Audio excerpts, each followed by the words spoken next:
আচ্ছা, এটা কিন্তু চাল রাতের ভিডিও, ঠিক আছে? শুনেন, আমি পোস্ট করতে একটু লেট করি, হ্যাঁ, এটা আমি সবসময় বলি।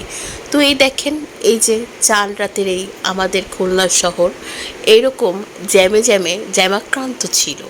তো যাই হোক, বাইরে থেকে এসে আম্মু আমাকে একটু সময় দেয়নি, তো বলল যে এখনই রান্না করতে বসে যেতে। তো আমি ওইভাবেই কোনো রকমভাবে রান্নাঘরে চলে গেলাম। এই যে গোশ রান্না করতে বসে পড়লাম।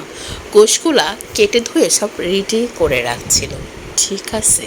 তো যাই হোক, আমি আর কি করার, চলে গেলাম রান্নাঘরে, শুরু করে দিলাম সেই রান্না। তো ঝাল ঝাল করে, একেবারে ঝাল ঝাল করে, বেশি করে ঝাল দিয়ে গোশটা রান্না করছি, ঠিক আছে? কিন্তু লাভ হয় নাই, আমার কোনো লাভ হয় নাই। কেন হয় নাই? কারণ এই ঝাল ঝাল হওয়ার কারণে সবাই খুব মজা করেই গোশটা খাইছে, ঠিক আছে? সবার হেব্বি মজা লেগে গেছে।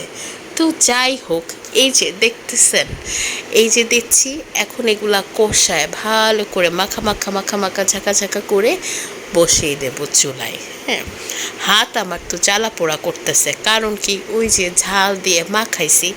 তো যাই হোক, ওদিকে আর কনসেন্ট্রেশন না দিই আমরা, কারণ ওই যে কলিজার দিকে একটু কনসেন্ট্রেশন দিই, যেটা আমার দিকে তাকায় আছে যে আমি কখন খাবো। আম্মু এটা রান্না করছে, আমার তো সেই মজা লাগে এটা খেতে। তো যাই হোক, আমি একটু ক্লিপ ক্লিপ নিলাম। এর ভেতরে আবার দেখতেছি সকালে খিচুড়ি রান্না করবে, সেটা ডাল সেদ্ধ করে প্রিপেয়ার করে রাখতেছে, কারণ এখন বাজে রাত 3টা। হ্যাঁ, আচ্ছা। তো যাই হোক, এর পাশাপাশি আমি আবার সকালের জন্য এই যে আম্মু দুধ আর চিনি একদম রেডি করে জ্বালিয়ে রেখে দিছে, এখন আমি ওইটার মধ্যে এই যে সেমাই, লাচ্ছা সেমাই ভেঙে ভেঙে দিচ্ছিলাম। হ্যাঁ, খুব মজাই লাগতেছিল। তো ওইগুলো একটু করতেছিলাম, এই তো হয়ে গেল। তারপরে তো সকাল হলো, এবং সকালের এই যে সেমাই, লাচ্ছা সেমাই, দুধ সেমাই, খিচুড়ি, গরুর গোশ, সব কিছু মোটামুটি একটা ক্লিপ নিলাম, আপনাদের সাথে শেয়ার করলাম। একটু দেরি হইলেও শেয়ার তো করলাম।